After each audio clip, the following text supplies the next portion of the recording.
One thing about the base color, you have to try for it not to be super dark or super light. A medium tone would be the best choice because it allows you to build the shadows and the lights. So that's why I chose this sort of darker medium tone. Once I Mhm. have this darker medium tone, I will focus on finding the shapes that I see in the shadows. So, what do I mean by this? I'm not going to start immediately.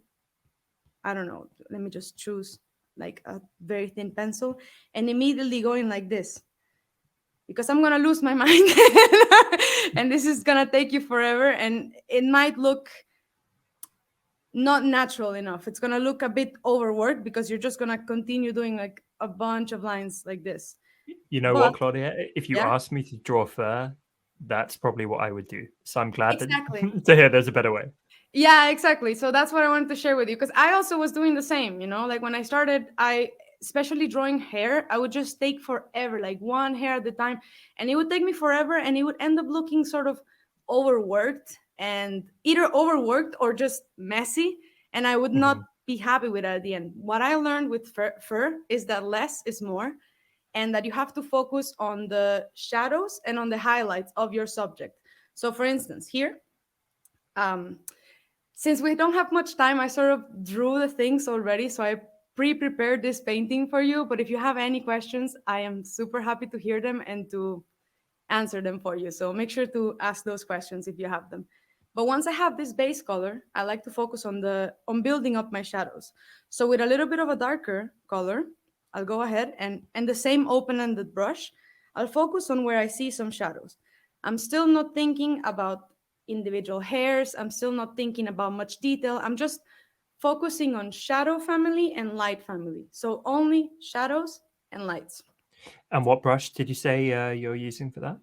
So for this one, I used the from the Nifty brushes. I used my Yummy pencil fill because Okay, so I nothing yeah, furry at this point. It's more like not at all, block exactly, colors. Yeah. not at all, because I'm not even right now. I'm just building the structure that will be under my fur, and this is gonna really, really, really add to the realism of it. So if you can see, like I'm gonna add a few more just so you can sort of see how it looks.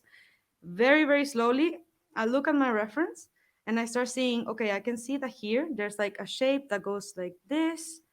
And I'm not thinking about hair, I'm just thinking about building where I see that it's a bit darker. So here under his face, here a little bit, on this side of his.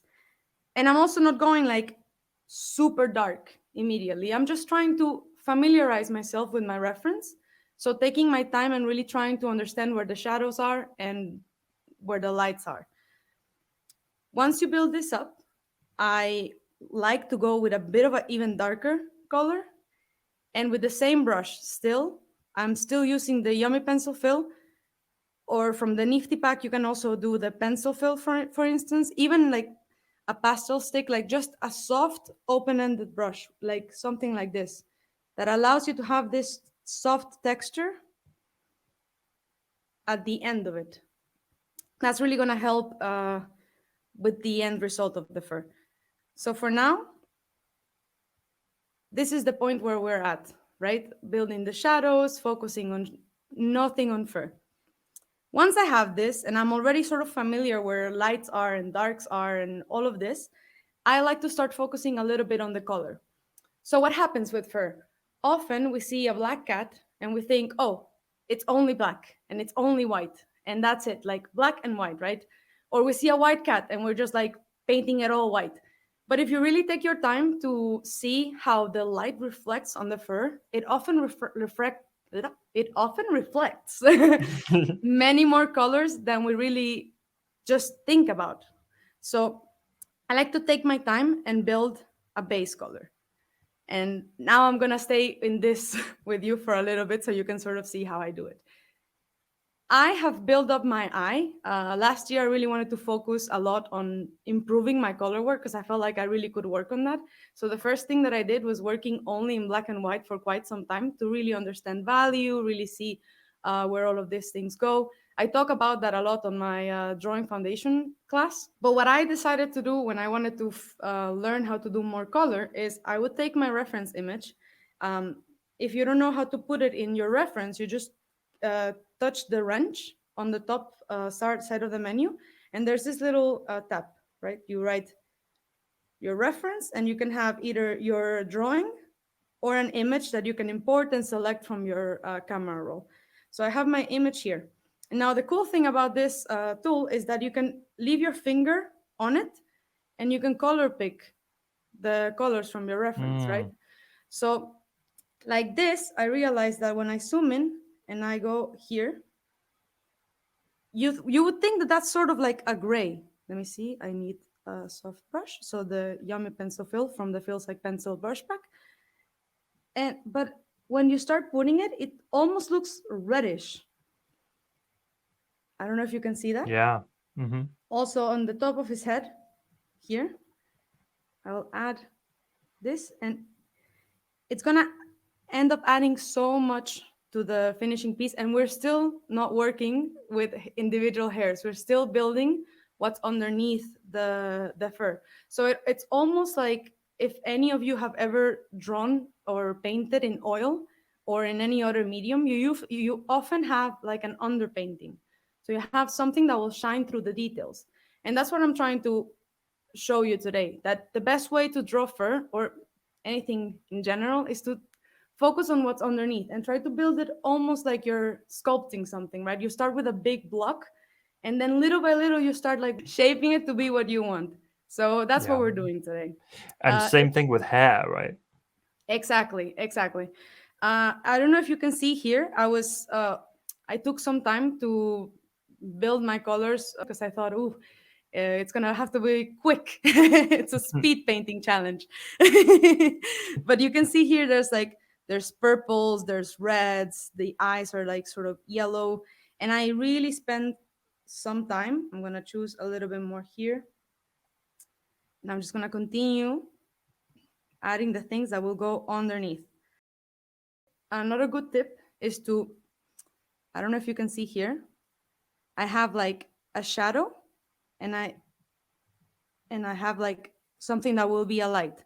But I'm not really taking that much time and effort into making it perfect just yet. I am working right now, like line by line, but very, very loose. Like I'm really not focusing on spending my whole life doing like very detailed little hairs, right? I'm just building up that color. And you might see this cat and think, oh yeah, it's a black cat, but like when you really look at it, there's orange, there's purple, there's blue. It's just super, super interesting to add all of the colors that your reference has. I don't know, for me, that's the funnest part of the process, right? You just like explore the colors. And if you do this little by little, you start noticing the colors by yourself. So you will not have to be color picking that much. So that will be like the Hmm. next step, right? So yeah, I will continue then color picking a little bit to show you how I would approach this drawing, like I think last year, because right now I feel much more confident choosing the colors. But little by little, I start building. I can see here there's a little bit of light. Okay. I think I'm pretty happy with how this is looking for now. So at this point, I'll start focusing on the details, right? I build a layer on top that named details, where I worked the eyes and the nose and stuff. Since we're not going to be working on eyes today, I just did that off camera. But here is where we're going to start working then really with the individual hairs. After all of, I mean, at this point, if I would be drawing by myself, I think I would be maybe an hour and a half into the drawing. And I think this drawing would take me around 3 hours. At this point in my life, that Wow. wasn't So always the case. So does that mean 1.5 hours is spent on detailing alone? I would say on building up, it's not only detail, but I would say finishing up, more like closed strokes. Because Yeah. up until this point, it's very open ended. It's very fluid. It's very like, which color do I see next to which color? Where are the shadows? Where are the lights? Once you have that structure there, then I personally feel much more confident tackling detail, and because I already know where things are, so it's much quicker for me to finish a drawing like this. Um, Perfect. I will move to a little bit of a sharper brush. In my case today, I will be using, I can show you like several examples, but for today, I will be using the raw pencil, or from the nifty brushes, I could be using like the main pencil also. So just a sharp, thinner brush. And with this, I will just start adding very, very mildly around the face, like super. Let's see if this shows. Wait, okay.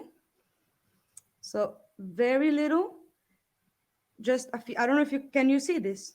It's very, very little that I'm adding. Yeah, would you mind kind of explaining where you're painting so people know where to watch? Yeah, so I'm gonna be doing. Let me just make a new layer so I can show you. And we're gonna do it with this color. I'm gonna be doing here, this area. Cool.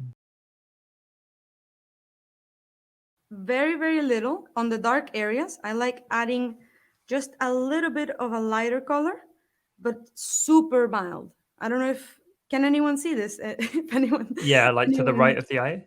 yeah, and also now here on the top, very mild. So you see, I'm not like spending time on making the whole, like this whole area, because this here is in the shadow. I can see it in my reference, but the only thing I can see, it's like a little bit of light around this side. So I will very softly add just a little bit of that texture. I can also see there's a lot of different tones in these small hairs. So for instance, there's one that's much lighter, this one. I would say if I wouldn't color pick, I would say that's white. But then you color pick and you see, oh, it's actually like a medium tone of gray. And these things really, really help you at the end with your realism.